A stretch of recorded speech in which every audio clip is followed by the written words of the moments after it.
ರಾಜಕಾರಣಿಗಳು ಸೇರಿದಾಗ ರಾಜಕಾರಣ ಮಾಡ್ತೀವಿ, ಅದರಲ್ಲೇನು ವಿಶೇಷತೆ ಇದೆ? ಇವತ್ತಿನ ಮೈಸೂರು ಭೇಟಿಗೂ ಮಹತ್ತರ ಯಾವುದೇ ರೀತಿಯಾದಂತಹ ಪ್ರಸ್ತಾಪಗಳಾಗಿಲ್ಲ. ಬದಲಾಗಿ ಕೆಲವೊಂದಷ್ಟು ರಾಜಕೀಯ ಚರ್ಚೆಗಳಾಗಿರುತ್ತೆ, ಅದು ಸಹಜ ಅಂತ ಮಹದೇವಪ್ಪ ಮತ್ತು ಸತೀಶ್ ಜಾರಕಿಹೊಳಿಯ ಭೇಟಿ ವಿಚಾರವಾಗಿ ರಿಯಾಕ್ಟ್ ಮಾಡಿದ್ದಾರೆ. 5 ವರ್ಷ ಸಿದ್ದರಾಮಯ್ಯನವರು ಇರ್ತಾರೋ, 3 ವರ್ಷ ಸಿದ್ದರಾಮಯ್ಯನವರು ಅಧಿಕಾರದಲ್ಲಿರ್ತಾರೋ, ಅದನ್ನ ಹೈಕಮಾಂಡ್ನ ಕೇಳಬೇಕು. ನಮ್ಮನ್ನು ಕೇಳಿದ್ರೆ ಹೇಗೆ? ಸಿದ್ದರಾಮಯ್ಯ ಅವರು ಸಿಎಂ ಆಗಿರ್ತಾರೆ ಅನ್ನೋದು ನಮಗೆ ಗೊತ್ತಿರೋ ವಿಚಾರ. ಅದನ್ನೇ ನಾವಿವಾಗ ಹೇಳಲಿಕ್ಕೆ ಸಾಧ್ಯ. ಮುಂದಿನ 5 ವರ್ಷವೂ ಕೂಡ ಸಿದ್ದರಾಮಯ್ಯನವರೇ ಮುಖ್ಯಮಂತ್ರಿ ಆಗಿರ್ತಾರೆ ಅಂತ ಇಲ್ಲಿ ಪ್ರಸ್ತಾಪಿಸಿದ್ದಾರೆ. ಸಿಎಂ ಬದಲಾವಣೆ ಪ್ರಶ್ನೆ ಉದ್ಭವಿಸಲ್ಲ ಅಂತ ಪುನರುಚ್ಚರಿಸಿದ್ದಾರೆ. ಸಿಎಂ ಬದಲಾವಣೆ ವಿಚಾರವಾಗಿ ವಿಪಕ್ಷಗಳ ಆದಿಯಾಗಿ ಸ್ವಪಕ್ಷದಲ್ಲೂ ಕೂಡ ಅಂತಹ ಬೆಳವಣಿಗೆಗಳಾಗ್ತಾ ಇದೆ ಅನ್ನುವಂತಹ ಹಿನ್ನೆಲೆಯಲ್ಲಿ ಮುಖ್ಯಮಂತ್ರಿಗಳ ಆಪ್ತ ಮಹದೇವಪ್ಪ ಭೇಟಿಯ ಬೆನ್ನಲ್ಲೇ ಸತೀಶ್ ಜಾರಕಿಹೊಳಿ ಅವರ ಸ್ಟೇಟ್ಮೆಂಟ್. ವಾತಾವರಣ ಸನ್ನಿವೇಶ ಇಲ್ಲ, ಪದೇ ಪದೇ ಹೇಳಿದ್ವಿ ಈಗಾಗಲೇ. ಇಲ್ಲ ಈಗಲ್ಲಿ ಹೆಂಗೆ ರೇಸ್ ಖಾಲಿ ಇಲ್ಲ, ಹೆಂಗೆ ರೇಸ್ ಇಲ್ಲೂ ಎಲ್ಲರ ಈಗಾಗಲೇ CM ಇದ್ದಾರೆ. ಸೊ ಅವರೇ ಮುಂದುವರ್ತಾರೆ. ಸರಿ ನಾವು ಹೇಳಿದ್ದೀವಿ, ನಮ್ಮ ಮಂತ್ರಿಗಳು ಹೇಳಿದ್ದಾರೆ, ಪಕ್ಷ ಹೇಳಿದೆ, ಹೈಕಮಾಂಡ್ ಹೇಳಿದೆ. ಸೊ ಅದ್ರ ಬಗ್ಗೆ ಮಾತಾಡೋದು ಮಾತಾಡೋದು ಅವಶ್ಯಕತೆ ಇಲ್ಲ. ಇಲ್ಲ ಆ ಪ್ರಶ್ನೆ ಉದ್ಭವಿಸ್ತಿಲ್ಲ. ಹೊಸದೇನೇ ಇಲ್ಲ, ಹೊಸದಿಲ್ಲ, ಹಳೇದು ಇಲ್ಲ. ಇದ್ದ ಮಂತ್ರಿ ಆಗಿ ಇರ್ತೀವಿ ನಾವು 5 ವರ್ಷ.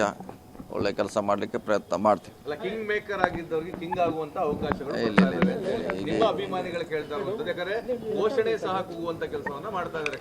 ಅದು ಎಲ್ಲ ಕಡೆ ಮಾಡೇ ಮಾಡ್ತಾರೆ. ಈಗ ಅವರವ್ರ ಲೀಡರ್ ಬಂದಾಗ ಘೋಷಣೆ ಕೂಗುದು ಅದೇ ಹೊಸದೇನಲ್ಲ. ಯಾವ ಜಿಲ್ಲೆಯಲ್ಲಿ ಅವರ ಅಭಿಮಾನಿಗಳು ಮುಂದಿನ ಮುಖ್ಯಮಂತ್ರಿ, ಮುಂದಿನ ಪ್ರಧಾನಮಂತ್ರಿ ಕೂಗುದಿನ ಹೊಸದೇನಲ್ಲ, ಹಳೇದು. ಸಿದ್ದರಾಮಯ್ಯನವರಿಗೆ ಸಂಕಷ್ಟ ಬಂದಿರುವ ಈ ಪರಿಸ್ಥಿತಿಯಲ್ಲಿ ನೀವು ಪರಮೇಶ್ವರ್ ಭೇಟಿ ಮಾಡ್ತೀರಾ, ಮತ್ತೆ ಬೇರೆ ಬೇರೆ ರಾಜಕೀಯ ಬೆಳವಣಿಗೆಗಳಾದಾಗ ಎಲ್ಲ ಬದಲಾಗ್ತಾ ಇದ್ದಾರೆ. ಆ ಸ್ಥಾನವನ್ನ ಸತೀಶ್ ಜಾರಕಿಹೊಳಿ ತುಂಬೋದಕ್ಕೆ ಇವೆಲ್ಲ ಬೆಳವಣಿಗೆಗಳು ನಡೀತಿದೆ. ನಾವು ಮುಂಚೆನೇ ಭೇಟಿಯಾಗಿದ್ದೀವಿ, ನೀವು ಅದಕ್ಕೆ ಹೆಚ್ಚು ಗಮನ ಕೊಟ್ಟಿಲ್ಲ. ಮುಂಚೆ ಕೂಡ ಭೇಟಿಯಾಗಿದ್ದೀವಿ. ಯಾಕೆ ಮಹದೇವಪ್ಪನ ಮನೆ ಇರೋದು ನಮ್ಮ ಪಕ್ಕ, ಒಂದು ಹೆಜ್ಜೆ ಇಟ್ಟರೆ ಅವ್ರ ಮನೆ ಬೆಂಗಳೂರಲ್ಲಿ. ಸೊ ಮುಂಚೆನೂ ಕೂಡಿದ್ದೀವಿ.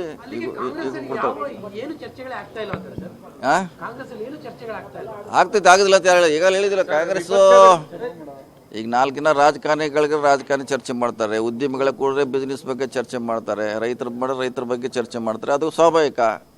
ಸೊ ಅದರ ಅರ್ಥ ಏನೋ ನಾವು ಸಮಸ್ಯೆ ಉದ್ಭವ ಆಗ್ತದೆ ಅನ್ನೋ ರೀತಿಯಲ್ಲಿ ಏನು ನಡೀತಾ ಇದೆ, ಅದೆಲ್ಲ ತಪ್ಪಾಗಿದೆ. ಸೊ ಒಂದು ಪಕ್ಷ ಸಂಘಟನೆ ಇರ್ತೈತೆ, ಚುನಾವಣೆ ಬರ್ತಾ ಇರ್ತಾವೆ.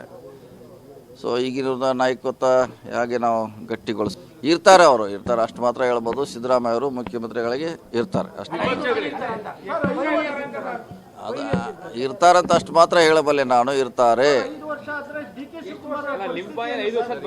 ಇಲ್ಲ ಅದನ್ನೇನು ನೋಡಿ ನೀವು DK ಶಿವಕುಮಾರ್ ಅದನ್ನ ನಮ್ಮನಿಗೇನು ಹೈಕಮಾಂಡ್ ಕೂಡಿಸಿ ಏನು ಚರ್ಚೆ ಮಾಡಿಲ್ಲ. ಅದನ್ನು ಅವ್ರನ್ನೇ ಕೇಳಿ.